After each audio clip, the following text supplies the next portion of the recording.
This podcast is for you, the modern man. I'm Dr. Ann Truong, your host. I'm an intimate health medical doctor and best-selling author of the book Erectile Dysfunction Fixed. I'll do a deep dive into sexual health and performance and how it affects men of all ages and backgrounds. So let's get started, and be sure to visit my website at sexualhealthformenpodcast.com for more information and resources from the show. See you on the inside.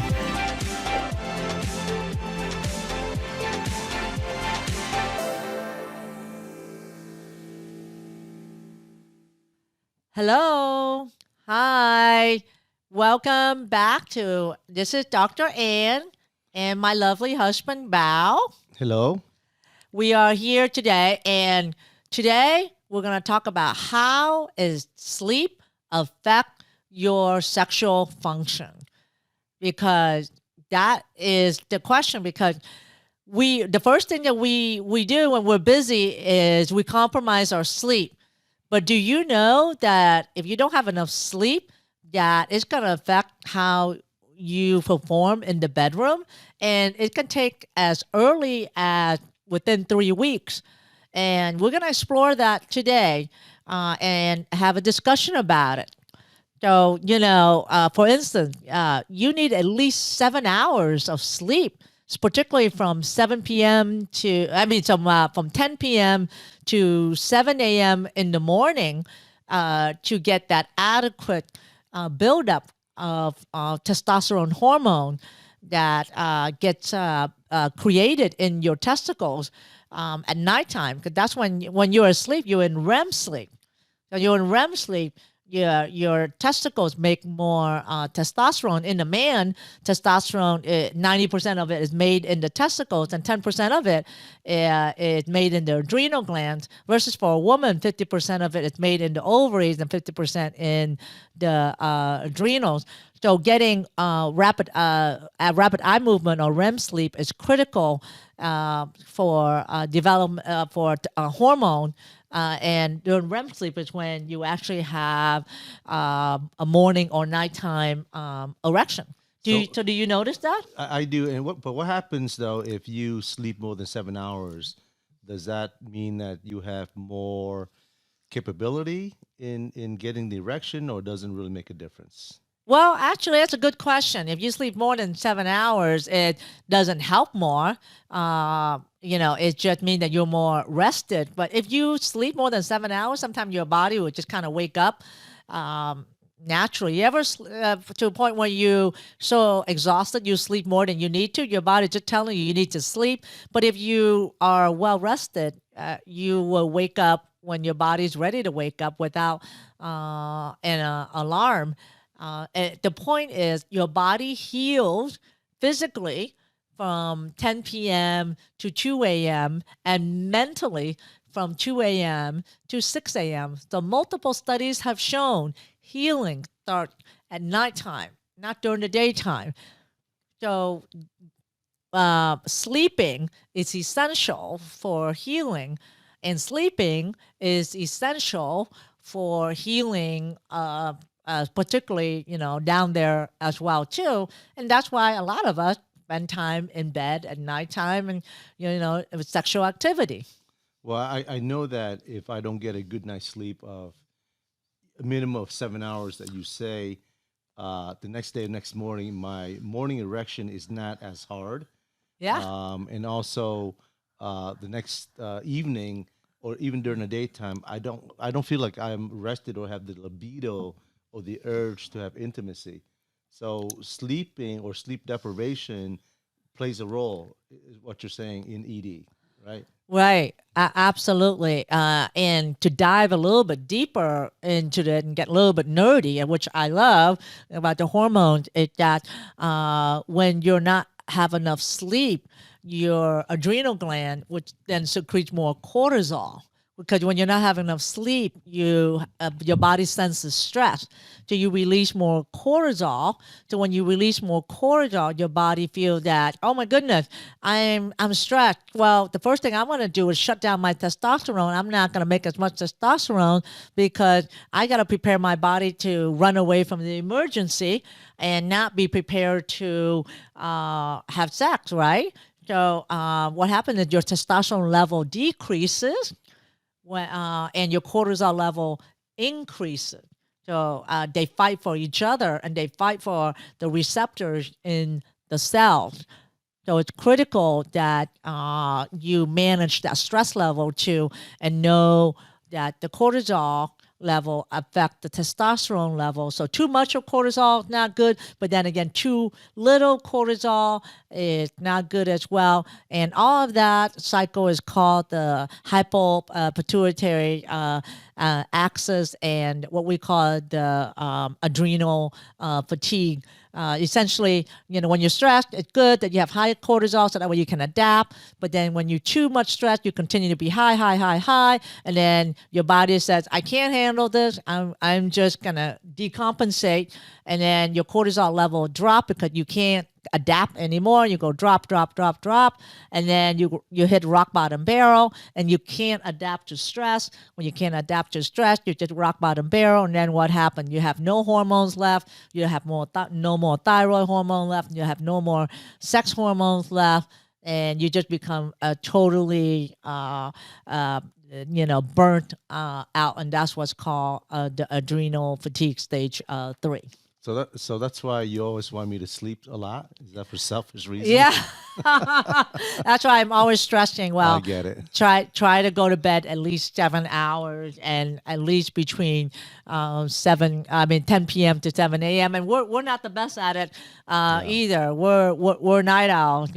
We go to bed at midnight and crawl out of bed around like 7 a.m. We need to do a better job at trying to go to bed earlier because our body needs that physical rest more than anything. And, more so, you don't have enough sleep. What happens when you don't have enough sleep? Well, you get grouchy. You feel tired. Your whole day is spent really drinking 10 cup of coffee, and which is not good for you. So, I mean, sleeping well is the key to health, and most importantly, for ED to help prevent ED, right? I mean, so let me ask you this: what's the frequency though? How long can I go without sleeping the 7 hours and not have it affect the ED? Is it something that if I don't sleep within for 2 days, I get ED right away, or is it over time? How does Well, that it's work? actually cumulative over time. Probably would take about 3 to 6 weeks or so, until your body senses an imbalance. I would just probably say about 6 weeks until you start seeing like a little dip in the levels, and that will compound with the effect that I talk about with cortisol as well too, right? You'll see cortisol level rising, and then you also will see on top of that, changes in fluctuation in your blood sugar level because cortisol will also raise your blood sugar level as well. Then you become a little bit insulin resistant, and then you start putting a little bit of fat around the belly. Do you know that for men, that when your testosterone level is low, when you have less hair on your legs, when you start losing hair on your legs, Mm. or that you start gaining a little bit of fat around the love handles and the belly, and or you start to have a little bit of um, um, fat around the breast area. So that's hormone imbalance. Right, right. What happened is that the testosterone gets converted to female hormone estrogen in that fat. So it takes away your total testosterone, which make you a male. And then again, it all ties back to, men make their testosterone in their testicles, and the testosterone are replenished, in the testicles, and that's where the production is made. All right, and when is it made? It's made when you're asleep during a REM sleep. That's when you have nighttime erection or morning erection. And in fact, studies have shown that actually men can have up to 5 to 8 spontaneous erection at nighttime. Do you know that? No, definitely. I definitely see that. I mean, I know that in the middle of the night I get that, and then early morning, and then when I get up. So for me, it's about 3 to 4 times erection throughout the whole night, Well, and that you know of. that I know That of. you That I know know of. of. Yeah. Yeah, that you know of. So, put in a comment below how many times you think you have an erection at nighttime or at morning time, because, average about 3 to 8 times, according to a study. But many men will probably report maybe the same or less, right? Because sometimes you don't know. You probably, when you're younger, you probably have a lot more as well. Too, when you're younger, your testosterone level is the highest when you're in your 20s. That makes sense, right? And you're in your 20s, and it start declining when you're around 35, and decline about 1% every year. So what happens if so if you don't sleep a whole lot, there's sleep deprivation less than 7 hours, and you correct that over time, how long does it take for you to get back on track again in having ED? Is it something that you can recover in 1 week of sleep of 7 hours, or it just takes more time once you fall into the pit hole of having ED because of sleep deprivation? How long does it take? Right. Yeah. Now that's a good question, because let's just say you have a project and you've been staying up late and trying to finish that project, and well, your body is very plastic, meaning it's very adaptable. So it will probably take you again, probably about 3 to 6 weeks again to normalize Can reset? yes, to reset again, to get back on schedule again. No, it's about 3 to 6 weeks is what the time frame is for healing and reestablishing homeostasis again. It's not overnight. It's around that time, because that's when we see changes in hormone levels, and when we see, like, for instance, if you change your diet, if you eat a low fat diet, low carb diet, and within 4 to 6 weeks, we see a change in your cholesterol, your blood sugar, in your blood. But you don't see it right away. It takes some time for your body to get to that homeostasis and cellular changes levels. I would say probably between, like, more optimally around 4 to 6 weeks time frame. So it sounds like it's by not sleeping a whole lot, that's hormonal or chemistry imbalance. How much of that is also plays a role into the mind? How does that affect the mind? Besides the physical, what you've explained, the chemistry, what about the mind, the psychology? Well, of course, you're talking about, like, lack of sleep? Yeah, lack of sleep. Yeah. Well, lack of sleep, as you know, when you said that when you have lack of sleep, your mind is not as sharp. And you don't have your memory is impaired. You have lack of focus on your what you need to do, and lack of energy, more fatigue. So certainly, sleep is essential for mental and physical resetting. Okay. So also not put you in the mood, right? Oh, definitely. I mean, when you have lack of sleep, who's in the mood to be in the mood for sexual activity, right?